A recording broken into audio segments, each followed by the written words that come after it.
Twelfth arts की geography की online class में आप सभी का स्वागत है। हम बात कर रहे थे हमारे छठे पाठ विश्व मानव अधिवास या बस्ती के बारे में, और आज हमारा टॉपिक रहेगा नगरीय अधिवासों की समस्याएं। देखिए, ग्रामीण अधिवासों की समस्याओं पर हमने चर्चा की थी, बस उसी के अकॉर्डिंग जो नगरीय अधिवास है, जो शहरी क्षेत्र है, उन क्षेत्रों की कौन कौन सी समस्याएं हो सकती है उनके बारे में आज हम चर्चा करेंगे। इस टॉपिक से आप लोगों को परीक्षा में एक निबंधात्मक प्रश्न पूछा जा सकता है, नगरीय अधिवासों की समस्याओं पर विस्तार से लेख लिखें या नगरीय अधिवासों की समस्याओं को समझाइए। तो आपको इन पॉइंट्स के माध्यम से आप अपने प्रश्न के उत्तर का विस्तार कर पाएंगे। तो आइए चर्चा करते हैं नगरीय अधिवासों की मुख्य समस्याओं के बारे में। प्रथम समस्या हमने लिखी है अत्यधिक जनसंख्या घनत्व एवं नगरों का बढ़ता आकार। देखिए, प्रवास पाठ में हमने पढ़ा कि ग्रामीण क्षेत्र में रहने वाले लोग रोजगार की तलाश में अपने मूल स्थान को छोड़कर शहरों की ओर रुख करते हैं ताकि उन्हें रोजगार अच्छा मिल सके। बस इसीलिए रोजगार की तलाश में जब वो लोग किसी शहरी क्षेत्र में जाएंगे तो वहां का जो जनसंख्या घनत्व होगा वो बढ़ जाएगा। व्यक्ति किसी स्थान को छोड़कर दूसरे स्थान पर जाता है तो प्रथम स्थान जहां वो पहले रहता था वहां का जनसंख्या घनत्व कम हो जाएगा, जबकि वो जहां जा रहा है उस स्थान का जनसंख्या घनत्व बढ़ जाता है। इसलिए रोजगार की तलाश में लोगों के शहरों में जाने के कारण शहरों का जनसंख्या घनत्व बहुत तेजी के साथ बढ़ रहा है, जिससे अनेक सारी समस्याएं, चाहे वो आवास की है, चाहे वो चिकित्सा की है, चाहे वो शिक्षा की है, वो सारी समस्याएं उस नगरीय क्षेत्र में रहने वाले व्यक्ति को आती है। और साथ ही साथ नगरों का बढ़ता आकार, नगरों का आकार इतना विस्तृत होता जा रहा है, इतना विशाल होता जा रहा है कि उसकी कोई सीमा नहीं रही है। हमने नगरीय अधिवासों के प्रकार के बारे में जब बात की तो हमने पढ़ा था सन्नगर। जब दो बड़े शहर आपस में सटे होते हैं वो सन्नगर कहलाता है, जिसके उदाहरण के रूप में हमने दिल्ली नोएडा, दिल्ली गुड़गांव को पढ़ा था। इस प्रकार जब नगरों का विस्तार बहुत ज्यादा हो सकता है, आप जिस गांव में, जिस शहर में रहते हैं, आपने भी देखा होगा आज के 10 साल पहले आपका गांव जितना प्रसारित था, जितना फैला हुआ था, उससे कहीं बहुत ज्यादा आज की स्थिति में आपका गांव, आपका शहर फैल चुका है। लोगों ने अपने मकान बना लिए हैं, इसलिए जनसंख्या घनत्व तो बढ़ता ही है, साथ ही साथ नगरों का आकार भी बढ़ता जाता है। यहां हम बात करें भारत के अकॉर्डिंग तो भारत में 1981 में केवल मात्र 9 महानगर थे। भारत में 1981 में महानगरों की बात करें तो केवल 9 महानगर थे, जबकि 2011 में उनकी संख्या बढ़कर 53 हो गई। तो देखिए, कहां 9 महानगर थे और कहां 53 महानगर हो गए। महानगरों का विस्तार बहुत तेजी के साथ हो रहा है। ये जनसंख्या घनत्व और नगरों का बढ़ता आकार नगरीय क्षेत्रों की एक बहुत महत्वपूर्ण, बहुत बड़ी समस्या है। दूसरी बात करें गंदी बस्तियों का उदय। जब व्यक्ति किसी नगर में, किसी शहर में जाता है तो वहां रहने के लिए उसे आवास की आवश्यकता होती है, अपना सिर ढकने के लिए छत की जरूरत पड़ती है। और जब व्यक्ति प्रथम बार वहां जा रहा है तो वहां उसे आसानी से मकान नहीं मिलता है। इस स्थिति में उसे रहने के लिए कोई ठोर ठिकाना अति आवश्यक रूप से चाहिए, और जब उसे मकान नहीं मिलेगा तो उस स्थिति में वह व्यक्ति किसी रेल पटरी के पास में, किसी नदी नाले नहर के पास में, किसी सड़क के पास में अपना अस्थायी आवास बनाता है, चाहे वो टेंट तान कर बनाए, चाहे वो चद्दर लगाकर बनाए, चाहे वो ईंटों के माध्यम से बनाए। वो अपना छोटा सा मकान बनाकर, छोटी सी झोपड़ी बनाकर वहां रहता है, जिससे उस क्षेत्र में कच्ची बस्तियों का उदय हो जाता है। कच्ची बस्तियां वहां बहुत ज्यादा बन जाती है। इन कच्ची बस्तियों में बहुत ज्यादा जनसंख्या दबाव के कारण सुविधाएं नहीं मिल पाती, इसलिए मनुष्य का जीवन स्तर कच्ची बस्तियों में गिर जाता है। हम उदाहरण के रूप में बात करें तो हमारे भारत देश के मुंबई शहर में धारावी बस्ती, इस पाठ में हम आगे पढ़ेंगे उसके बारे में। धारावी बस्ती एक ऐसी बस्ती है जहां बहुत ज्यादा जनसंख्या दबाव है, क्षेत्र बहुत कम है, लेकिन वहां लोग बहुत ज्यादा रहते हैं। उन लोगों को रहने की, खाने पीने की सुविधाएं व्यवस्थित रूप से प्राप्त नहीं होती है, जिससे उस क्षेत्र में कच्ची बस्तियों का बहुत ज्यादा उदय हो जाता है, जो नगरीय क्षेत्र की एक बहुत बड़ी समस्या मानी जा सकती है। उसके बाद बात करें नंबर 3, पर्यावरण प्रदूषण। शहरों में रोजगार की तलाश में जब लोग वहां आते हैं, वहां उसे रोजगार मिलता है किसी उद्योग के माध्यम से। शहरों में बहुत सारी औद्योगिक इकाइयां होती है जो विभिन्न प्रकार के उत्पादन करती है। इन औद्योगिक इकाइयों से निकलने वाला विषैला धुआं, जहरीला पानी वहां की पर्यावरणीय स्थिति को दूषित कर देता है। साथ ही साथ अनेक प्रकार के प्रदूषण के अंतर्गत हम बात करें तो वायु प्रदूषण, जल प्रदूषण, ध्वनि प्रदूषण, थल प्रदूषण, ये सारे प्रदूषण वहां बहुत तेजी के साथ बढ़ते हैं, जिसकी वजह से वहां रहने वाले लोगों को इस पर्यावरण प्रदूषण के कारण विभिन्न प्रकार की बीमारियों का सामना करना पड़ता है, जैसे हृदय रोग, श्वसन रोग, त्वचा संबंधित रोग, मानसिक रोग, ये उस क्षेत्र में बहुत ज्यादा फैल जाते हैं। तो पर्यावरण प्रदूषण के कारण भी उस क्षेत्र में रहने वाले लोगों का जीवन दुष्कर हो जाता है। तो हम कह सकते हैं कि नगरीय अधिवासियों की पर्यावरण प्रदूषण भी एक बहुत बड़ी समस्या मानी जाती है। इसके बाद हम बात करें नंबर 4, उपभोक्ता वस्तुओं का उच्च मूल्य। शहरों में रहने वाले जो लोग होंगे, कल हमने बात की थी, भारत में किसी स्थान को नगर जब माना जाता है तो वहां के 75% लोग गैर कृषि कार्यों में जुड़े होने चाहिए। तो शहरों में कृषि कार्य नहीं होने के कारण जो हमारी सामान्य जीवन की जो उपभोक्ता वस्तुएं हैं, वो उपभोक्ता वस्तुएं शहरों में उत्पादित नहीं हो पाती। जैसे हम बात करें अनाज, सब्जियां, फल, ये जो सामान है, या डेयरी सामान, दूध, दही, घी, पनीर, मक्खन, इस सामान की आवश्यकता के लिए नगरों को ग्रामीण क्षेत्र पर आधारित रहना पड़ता है। ग्रामीण क्षेत्र से जब इन सामानों की आपूर्ति की जाती है तो रास्ते में परिवहन, दलाली, मुनाफा, ये खर्च बहुत ज्यादा बढ़ जाता है।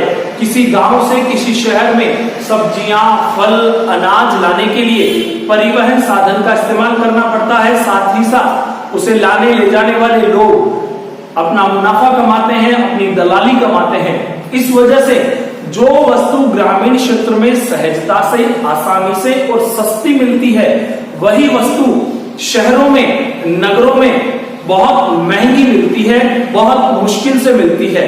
इसलिए ग्रामीण क्षेत्रों की अपेक्षा शहरी क्षेत्रों में उपभोक्ताओं को अपने खाद्यान्न के लिए, अपने भोजन के लिए आवश्यक वस्तुओं का उच्च मूल्य देना पड़ता है, अर्थात महंगाई ज्यादा होती है।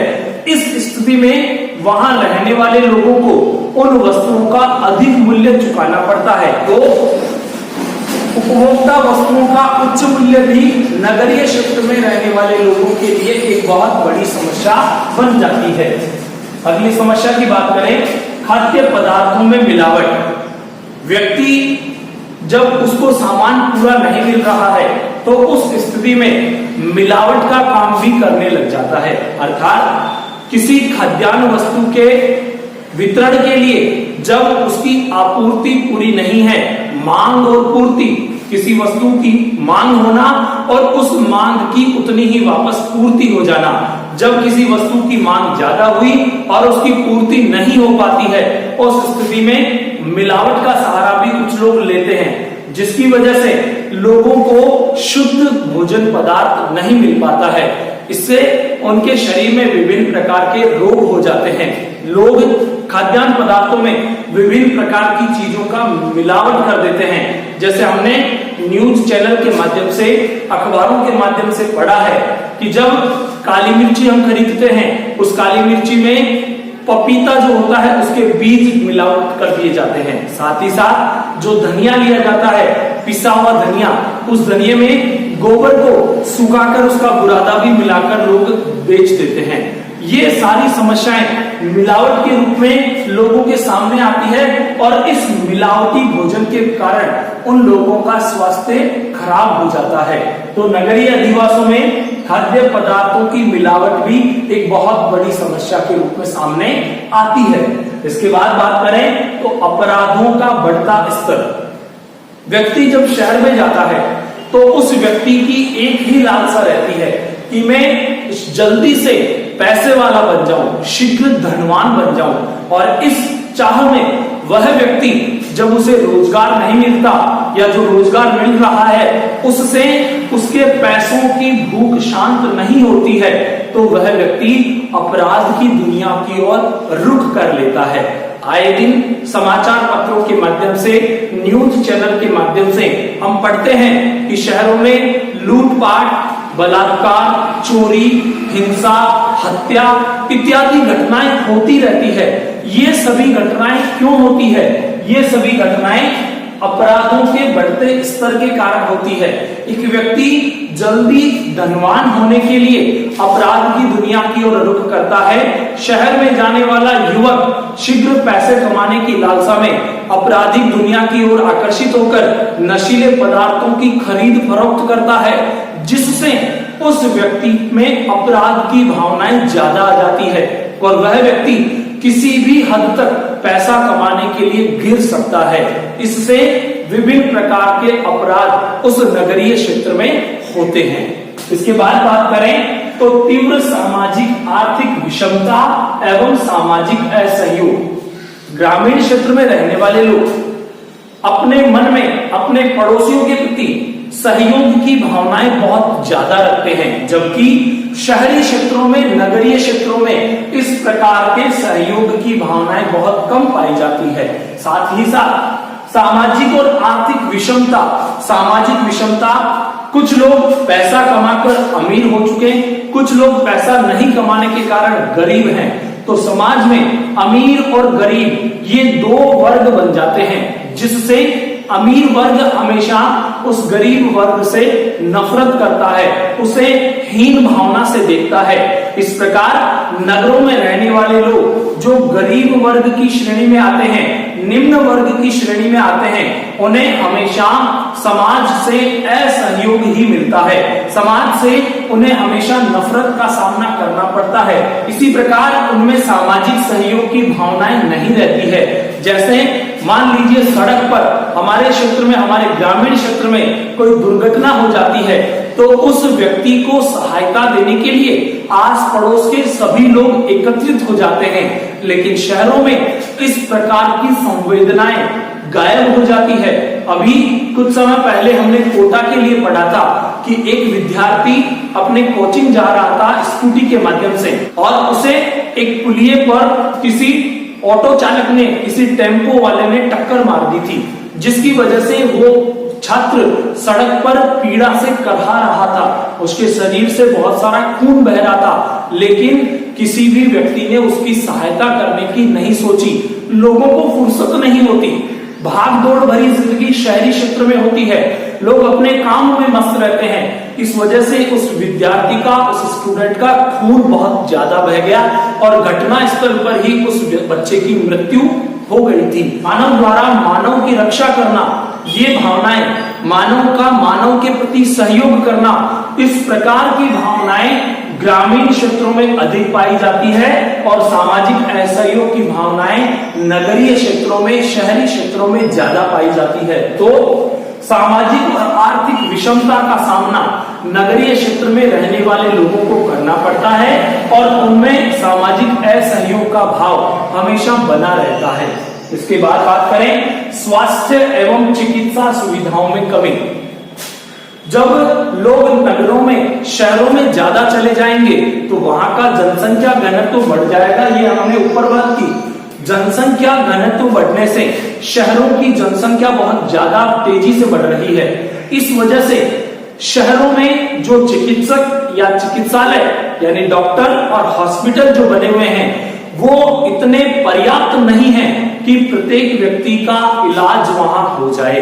इसलिए शहरी क्षेत्रों में स्वास्थ्य एवं चिकित्सा सुविधाएं बहुत कम पाई जाती है, क्योंकि वहां की जनसंख्या इतनी ज्यादा होती है कि वहां उपलब्ध चिकित्सा सुविधाएं उस बढ़ती जनसंख्या या अधिक जनसंख्या का स्वास्थ्य ठीक करने में असक्षम होती है। जबकि महंगे महंगे प्राइवेट हॉस्पिटल्स वहां होते हैं, लेकिन एक आम व्यक्ति उस हॉस्पिटल में अपना इलाज कराने में लाचार महसूस करता है। पैसे की कमी के कारण वो अपना इलाज उन महंगे हॉस्पिटल्स में नहीं करवा पाता है। तो ये स्वास्थ्य और चिकित्सा सुविधाओं का अभाव भी नगरीय क्षेत्रों की एक बहुत बड़ी समस्या हो सकती है। और अगर बात करें साथ ही साथ तो स्थान का अभाव ये भी नगरीय क्षेत्रों की एक बहुत बड़ी समस्या है। नगरीय क्षेत्रों में जिस व्यक्ति के पास भूमि होती है, जो व्यक्ति भूमि का मालिक होता है, वह व्यक्ति अपनी भूमि पर गैर कृषि कार्य करना चाहता है। कृषि कार्य करने वाला व्यक्ति भी अपने खेत को भूमि रूपांतरण के माध्यम से कॉलोनी में परिवर्तित करना चाहता है, ताकि उसे पैसे की आवक ज्यादा से ज्यादा हो। इस वजह से वहां रह रहे लोगों में स्थान का अभाव पाया जाता है। जहां पहले खेत होते थे, वहां अब प्लॉट कट गए, बड़ी बड़ी कॉलोनियां बन गई, ऊंची ऊंची इमारतें बन गई, जिस वजह से वहां रहने वाले लोगों को स्थान की कमी का सामना करना पड़ता है। तो बच्चों, आज हमने पढ़ा है नगरीय अधिवासों की प्रमुख समस्याओं के बारे में, जिसमें हमने इन 9 पॉइंट्स पर चर्चा की है।